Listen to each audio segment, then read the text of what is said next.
playing the game, it involves so much. It takes a lot from your psyche in addition to your body. And it puts you under a lot of pressure. They don't pay you to play, they pay you to win. Right.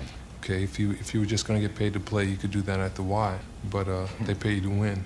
And that additional pressure can bring things out of you that aren't really salient features of your personality, but people who see you play all the time, I think you're just that way, and then you end up being another person. It surprises people. When you talk about Kareem Abdul-Jabbar, you're talking about dignity, grace, the skyhook, the most unstoppable move in basketball history. But beneath the cool exterior was something else, something darker. For 20 seasons, Kareem Abdul-Jabbar dominated the NBA with surgical precision. 6 championships, the all-time scoring record that stood for 38 years. He was basketball poetry in motion, fluid, unstoppable, untouchable. But Kareem wasn't just tall and talented. He was calculating, methodical, a student of the game who remembered every slight, every cheap shot, every moment of disrespect. And when someone crossed the line, when they tested his patience with dirty play or pushed him beyond basketball, that's when the poet became a predator. See, Kareem didn't just dislike certain players, he despised them, not for being good, not for being competitive, but for being everything he believed basketball shouldn't be: dirty, classless, reckless, with intent to harm. Picture this: the Forum, 1977. Kareem drives to the basket, and suddenly he's on the ground, clutching his eye. A hard foul, they called it. But Kareem knew better. He'd seen that look before. The deliberate malice, the calculated cheap shot disguised as basketball. This wasn't about winning or losing. This was personal. Kareem had a code. Play hard, play smart, but play clean. Respect the game and the players who elevated it. But there were 5 names that violated that code. 5 players who didn't just compete, they contaminated. They turned basketball into a street fight and smiled while doing it. Some threw elbows in crowds. Others used their size to intimidate and injure. A few made careers out of targeting superstars when the referees weren't looking. All of them earned something Kareem rarely gave: his genuine hatred. This isn't about rivalry or competition. This is about the players who crossed lines that should never be crossed. The 5 names that still make Kareem's jaw clench decades later. The players he didn't just want to beat, he wanted to embarrass. And when the most graceful player in NBA history admits he hated someone, you know they deserved it. Let's break down the 5 players Kareem Abdul-Jabbar genuinely hated. But before proceeding, please take a second and subscribe and like this video. It will be very motivation for us. The first time Kareem Abdul-Jabbar locked eyes with Bill Laimbeer, it wasn't a basketball game. It was a declaration of war. Laimbeer wasn't just physical. He wasn't just aggressive. He was violent, theatrical, and unapologetically dirty. He elbowed when the refs weren't looking. He shoved under the rim. He didn't care who you were or what you'd accomplished. If you were in the paint, you were a target. And for a man like Kareem, who played the game with elegance, principle, and an almost spiritual discipline, that kind of chaos was unforgivable. See, Kareem was used to being challenged. He'd faced Wilt, Walton, Parrish, Lanier, big men who respected the craft. Even when the hits were hard, there was a code. But Laimbeer, he tore the code up, spat on it, and dared you to do something about it. And Kareem did. Their most infamous clash came in 1983. Laimbeer, then with the Pistons, got under Kareem's skin with a hard foul. Nothing out of the ordinary by Laimbeer's standards, but this time, he pushed too far. Kareem, 36 years old and nearing the twilight of his career, snapped. To Kareem, Laimbeer wasn't just a pest. He was a symptom, a symbol of everything wrong with the league's growing appetite for brutality over skill. The bad boy Pistons would go on to perfect that art form, body-checking stars, turning playoff series into demolition derbies. But Laimbeer was always the ringleader, the instigator, and Kareem never respected it. "I've always said there's no place in the game for what Laimbeer does," Kareem once told reporters. "He doesn't play basketball. He plays wrestling with a jersey on." And it wasn't just physical. Laimbeer's antics extended to his smug attitude, his flopping, his constant smirks after stirring up chaos. He didn't just foul you, he laughed about it. For Kareem, that was personal. Even in interviews long after retirement, Kareem never softened his stance. While he spoke glowingly of rivals like Bill Russell, Julius Erving, and Magic Johnson, he never gave Laimbeer an inch of praise. No backhanded compliment, no softened critique, just a clear message. I didn't like the man. I didn't respect the way he played, and I don't care if he won rings doing it. Laimbeer, for his part, never apologized. In fact, he leaned into the villain role. He knew he was hated, and he liked it. "If people didn't hate me, I wasn't doing my job,"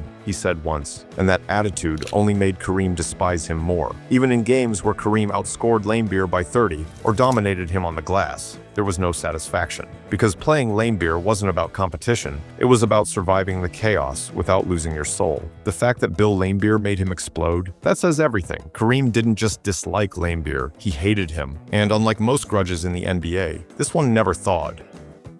There are players who talk trash. And then there was Rick Barry. Barry was surgical with his words, cutting, cold, and unapologetically arrogant. He knew exactly how to push buttons, and he didn't care who you were or how many accolades you had. With Kareem, it was never about a single moment. It was a slow burn. Years of backhanded comments, locker room tension, and the undeniable feeling that Rick Barry just didn't respect anyone but himself. On the court, Barry was electric. A gifted scorer with a dead-eye shot, he led the league in scoring, made 12 All-Star teams, and won a championship in 1975. His underhand free throws were the stuff of legend. But to Kareem, none of that excused the ego, the smugness, the way Barry carried himself like the smartest guy in the room, even when no one wanted to be in the room with him. It started early, back when Kareem was still Lou Alcindor at UCLA, and Barry was dominating in the ABA. The tension was already there. Two alpha scorers with completely different philosophies. Kareem played the game with grace, with dignity, with a sense of responsibility. Barry, he played like the world owed him something,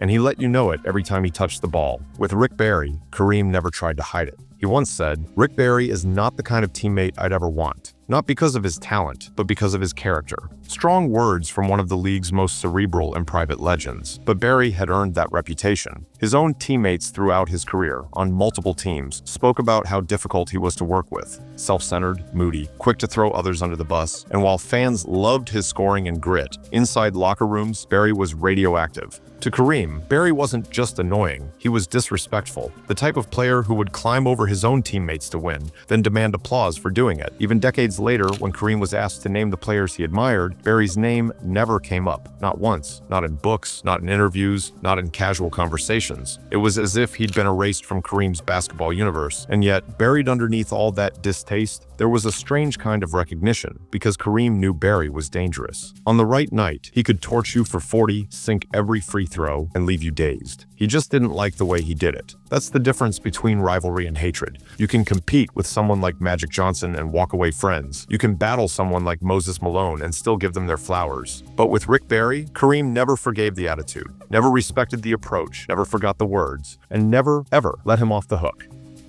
By 1979, Kareem Abdul-Jabbar had turned basketball into geometry, all angles, balance, and discipline. His skyhook wasn't just iconic, it was engineered perfection, a move that seemed untouchable. Then came Darryl Dawkins, and he didn't try to touch the skyhook, he tried to shatter the whole backboard. Dawkins, all 6 feet 11 inches and 260 pounds of him, came into the NBA with the power of a wrecking ball and the spirit of a comic book character. He called himself Chocolate Thunder, reportedly a nickname given to him by Stevie Wonder. And his dunks had names too. In-Your-Face Disgrace, the Spine Chiller Supreme, the Rim Wrecker. It was basketball as performance art. On November 13th, 1979, in a game against the Kansas City Kings, Dawkins drove down the lane, elevated over forward Bill Robinson, and obliterated the backboard. Glass rained onto the court. The arena froze. Then 3 weeks later, he did it again. 2 backboards destroyed in less than a month. The NBA responded with reinforced rims and breakaway structures. Dawkins didn't just dunk, he changed the league's hardware. But for Kareem, it wasn't innovation,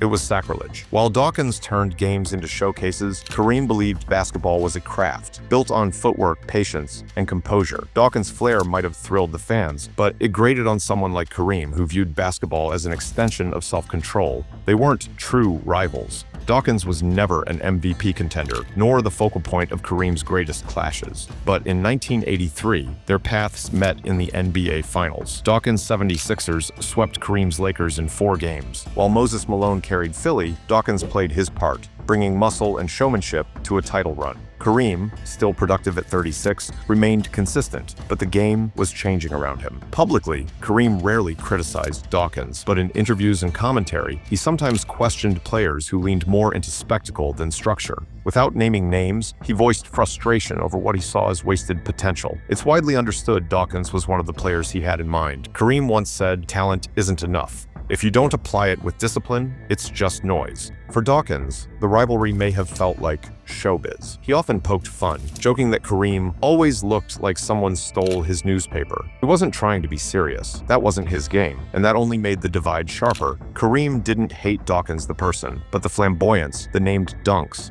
the glass-shattering antics. Those weren't just annoying. To Kareem, they symbolized a world drifting away from fundamentals, from the quiet excellence he fought so hard to uphold. So no, there were no cheap shots, no screaming matches, just a cold distance. And for Kareem, that was enough. Most people forget that Bill Cartwright wasn't always Michael Jordan's teammate. Before the three-peat rings, before the triangle offense, before the quiet pick and rolls that led to banners, Cartwright was something else entirely. A young bruiser in New York, and one of the very few big men who made Kareem Abdul-Jabbar visibly uncomfortable. For Kareem, who had already battled the likes of Wilt Chamberlain and Artis Gilmore, Cartwright was something new, and something infuriating. By the early 80s, Kareem was still an elite scorer, graceful, efficient, 35 years old, and still putting up over 20 points per game. Cartwright, 10 years younger, didn't have the resume, but he had youth, size, and an unshakable commitment to physicality. He played like he didn't care who you were, and that didn't sit well with someone like Kareem, who demanded respect not through ego, but through the legacy of execution. They clashed hard, especially in the 1983-84 season, when the Lakers and Knicks split their two matchup. And while Cartwright never became a scoring threat on Kareem's level, his career averages hovered around 13 points and 6 rebounds. His size and rugged play made him a real defensive nuisance. Against Kareem, he didn't try to jump with the skyhook. He tried to move him off his spot. He was stubborn enough to do it. But what turned this from a professional annoyance into personal animosity was something else entirely. A fracture, literally. In 1988, the Lakers traded for a young center named Vlade Divac, preparing for life after Kareem. Meanwhile, in Chicago, Phil Jackson brought in Cartwright to anchor the Bulls' defense. Suddenly, the man Kareem once viewed with resentment was now playing next to Michael Jordan, winning titles in the twilight of his career.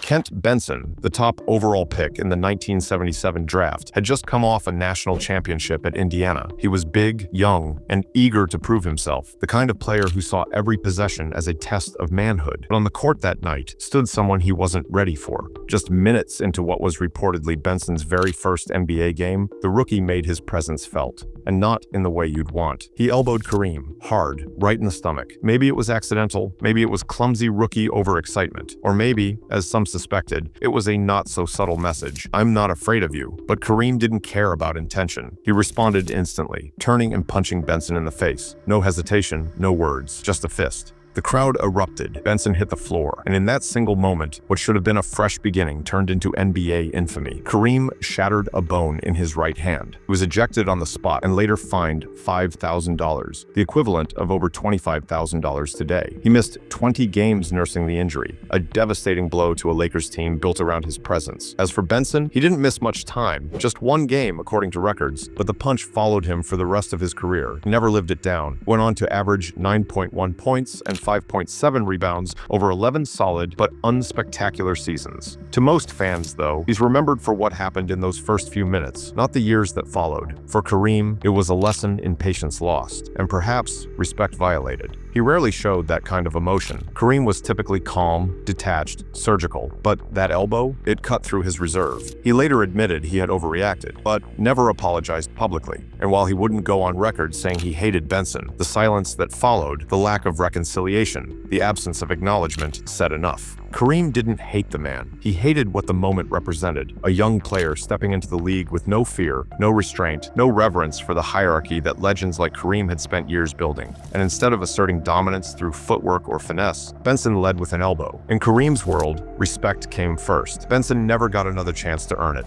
Here we concluded this list. If you want to know the 6 players Michael Jordan respected the most, click the video appear on your screen, and trust me, the names might surprise you. And if you haven't already, hit that subscribe button, turn on notifications, and drop a comment. Which player do you think Kareem couldn't stand?